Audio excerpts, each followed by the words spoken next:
IRAM consideramos muy importante difundir la sensibilización y el conocimiento de los trastornos del espectro autista, no solo entre los profesionales de la educación o de la sanidad, sino también en la sociedad en general.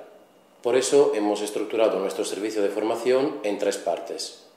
Por una parte, ofrecemos charlas gratuitas a profesionales de la educación sobre la detección temprana, en el marco de la campaña Sigue las señales de la Confederación Autismo España, de la que somos miembros.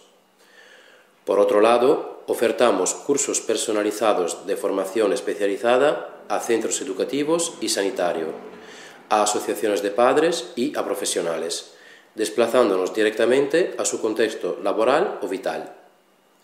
Finalmente, en cada curso ofertamos un plan de formación con cursos impartidos bien por miembros de la plantilla o por expertos invitados y abiertos a todos los interesados. Además, nuestras familias reciben regularmente informaciones sobre todas las actividades formativas relacionadas con los TEAs que se organizan tanto en Valencia como en otras ciudades.